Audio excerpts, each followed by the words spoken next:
Good afternoon. You are Kendra Aney. Is that the correct way to pronounce your name? Yes. All right. Ms. Aney is before the court on two separate files. They're both entitled People of the State of Michigan versus Kendra Lee Aney. File numbers are 26247-814FY and 26247-852FY. Mr. Matthew Roberts represents the state of Michigan on both matters. Ms. Sean Perry is appearing, I believe, on behalf of Ms. Aney in both matters. That's correct, Your Honor. And we are convened here for an arraignment on two felony complaints.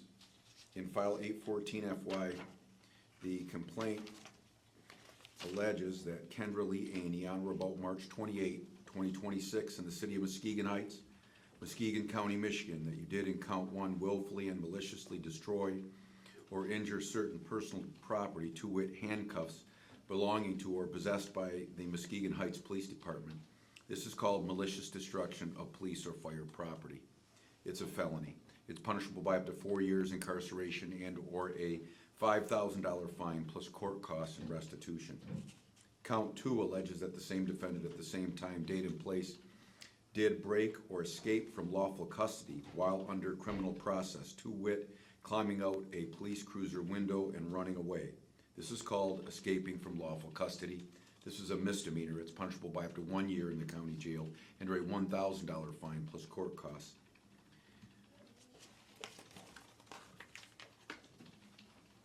In file 852FY, you are before the court for arraignment on a felony complaint. This complaint alleges that Kendra Aney, on or about March 28, 2026, in this city of Muskegon Heights, Muskegon County, Michigan, you did at that time and place break and enter or enter without permission a dwelling located at 3328 Sanford Street, and while entering in, present in, or exiting the dwelling, did commit the misdemeanor offense of escape from lawful custody. This is a felony called home invasion third degree. It's punishable by up to 5 years incarceration and a $2,000 fine plus court costs. On both felony complaints, it's alleged that you are a fourth habitual offender. In file 814, it's alleged that on or about October 10, 2016, February 27, 2017, and September 13, 2010, you had previously been convicted of these three felonies, respectively: operating intoxicated third offense, delivery or manufacture of less than 50 grams of a major controlled substance, and attempted larceny in a building. Those felony convictions are alleged to have occurred in the 14th Circuit Court in Muskegon County and the 20th Circuit Court for Ottawa County. The complaint in 852FY alleges that you were previously convicted of 3 or more felonies or attempts to commit felonies, and that on or about January 13, 2017, August 28, 2016, and September 17, 2012, you were convicted of the following offenses, respectively: delivery or manufacture of a major controlled substance, operating intoxicated third offense, and larceny in a building. Those felony convictions are alleged to have occurred in the 14th Circuit Court in Muskegon County and the 20th Circuit Court in Ottawa County in the state of Michigan. Therefore, the underlying offenses of home invasion third degree and malicious destruction of police or fire property become subject to the Habitual Offender Act. Home invasion third degree in file 852FY then becomes a felony punishable by up to life or any term of years in the discretion of the sentencing court. Malicious destruction of police or fire property in 814FY then becomes a felony punishable by up to 15 years incarceration.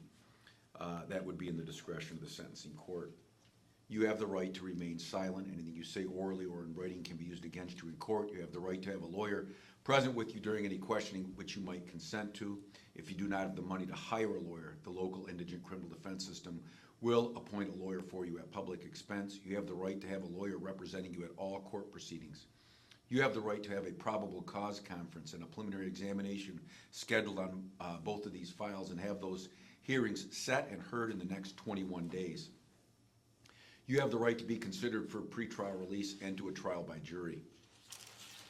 As to your right to counsel, you indicate on your request form that you have no income presently. Is that a true statement? Yes. Ms. Perry, then?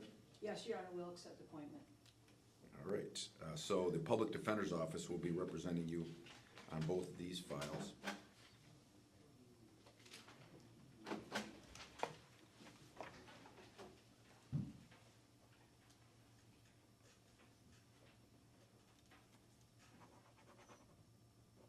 All right, in both files, we'll have the matters set for a probable cause conference and a preliminary examination.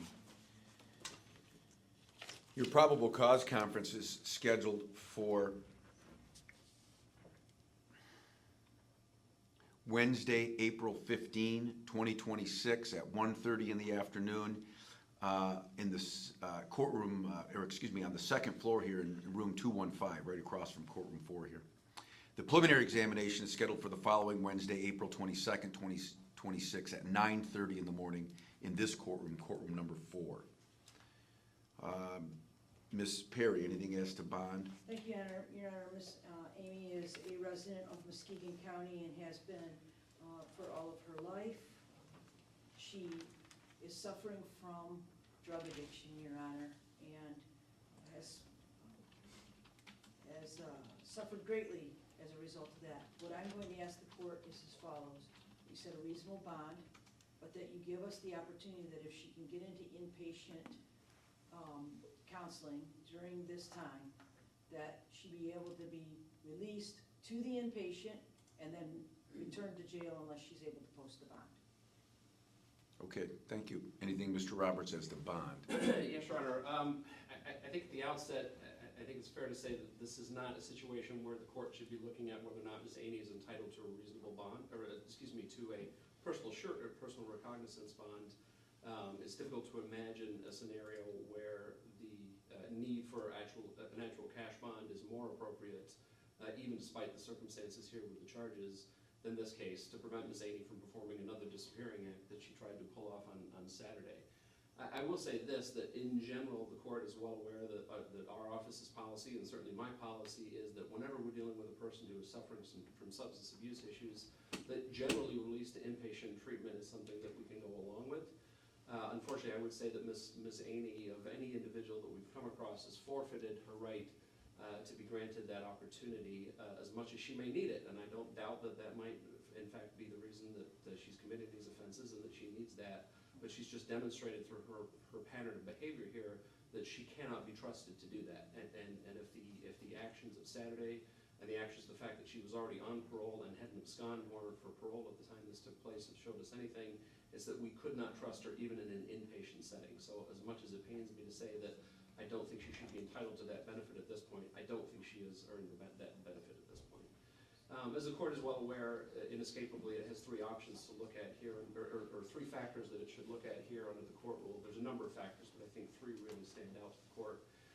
Excuse me, in terms of setting the bond here. And the first is the person's likelihood to appear back in court, and obviously that is the primary purpose of bond. And again, there may not have been a defendant in the history of Muskegon County who has demonstrated that the order to appear or to follow procedures or to follow direction, there might not be a defendant who has demonstrated a clearer disregard for that than Ms. Aney by her actions here. Again, she's on parole, she's on abscond status from parole, and we have all now seen, I'm sure, video taken of her escaping from the Muskegon Heights police cruiser on Saturday. So she has clearly demonstrated that disregard for court orders is something that she is certainly prepared to do and would do. I think I have no question in my mind that she would do that under the circumstances here.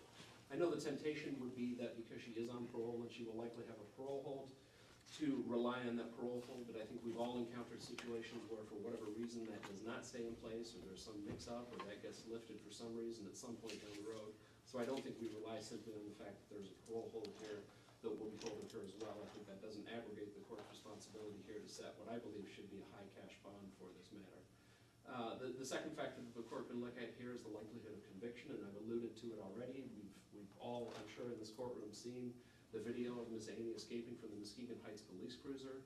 Certainly, that as it relates to the charge of escaping from lawful custody, the entire thing is captured on video, and the very fact that she was in the cruiser at one moment and gone the next certainly demonstrates that she escaped from lawful custody without being released by the police officers who were involved in this situation. So the likelihood of conviction is there is very high. And as it relates to the charge of malicious destruction of the handcuffs in this case, While Ms. Aney was apparently able to Houdini her way out of the police cruiser or confined space, she had not yet demonstrated the ability to escape from handcuffs, because at the time that she was ultimately picked up yesterday in the morning, she was still wearing the bracelets of the handcuffs. She had damaged them and destroyed them to have them separated, but now had worked her way out of the handcuffs. So those were still on her at the time that she was arrested yesterday. So I think the likelihood of conviction is high there as well.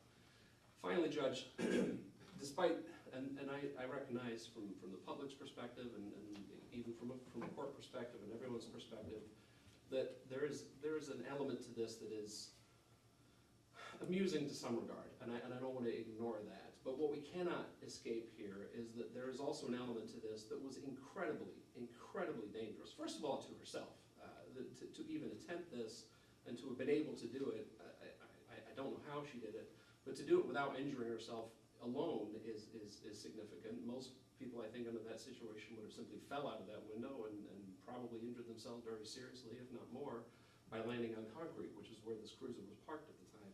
But beyond that, and the factor that the court, I think, here can really look at the most is the seriousness of the offense, and that relates to the home invasion charge here. That for as much as people might want to support Ms. Aney or think that what she did here was somehow noble or good for her, you know, that type of thing, the bottom line is, in escaping from custody here, she broke into someone's house. And now, fortunately, nobody was hurt, nobody was home in that situation. But we've all seen situations where under these circumstances, and particularly people in Ms. Aney's suffering from the issues that Ms. Perry says that she has, and again, I don't doubt that those issues exist, we've all known situations where people, for whatever reason, break into another person's home to try to steal some property or try to escape from the police, and those turn out very, very badly.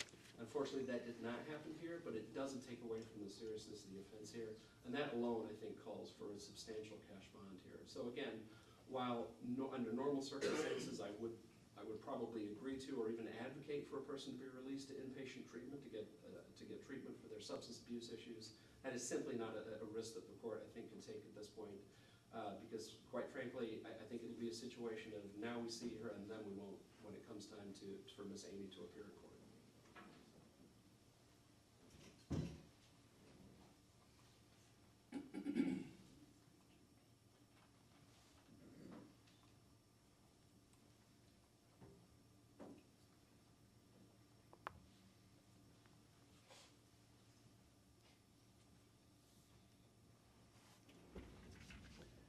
Under Michigan Court Rule 6.106, subsection C, I start with the presumption that the defendant is entitled to a personal recognizance bond.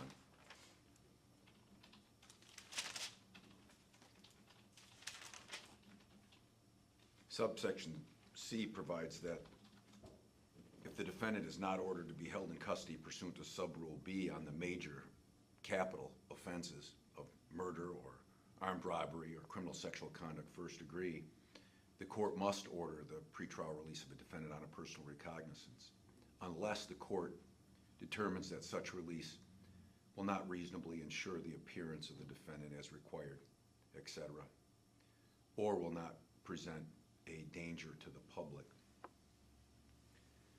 Well, I'm finding that her risk of non-appearance and her present danger to the public outweighs and rebuts the presumption of a personal recognizance bond. Additionally, Michigan Court Rule 6.106 subsection F directs the court to consider a number of factors when I make the determination of bond. One of those factors is the defendant's prior criminal record. It's lengthy. It includes prior convictions for operating intoxicated second, escape from lawful custody, attempted larceny in a building,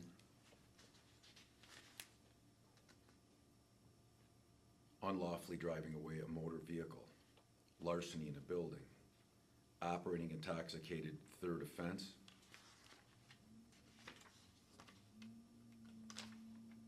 and delivery or manufacture of a major controlled substance less than 50 grams. Her prior record alone would rebut the presumption of a personal recognizance bond.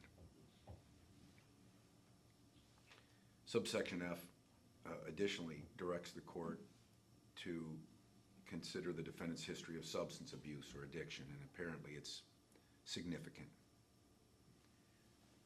That weighs against a personal recognizance bond. The seriousness of the offense charged is one of the factors I'm to consider.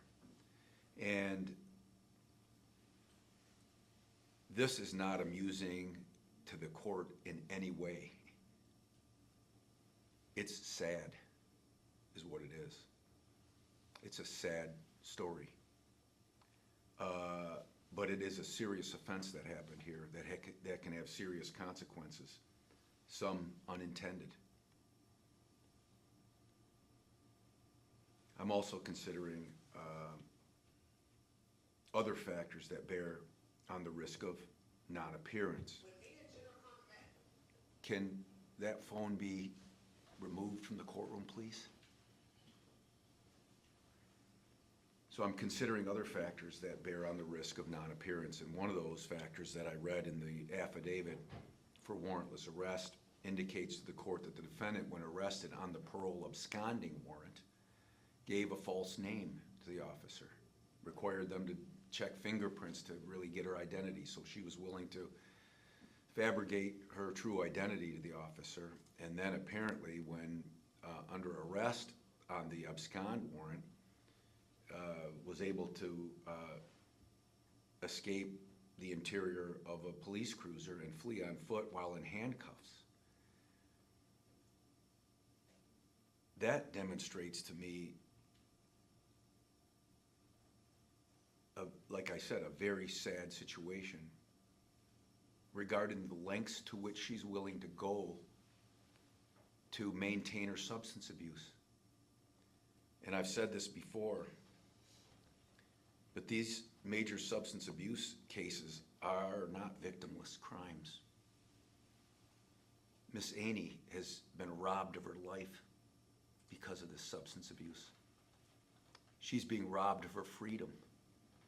So anybody who comes into this court and says that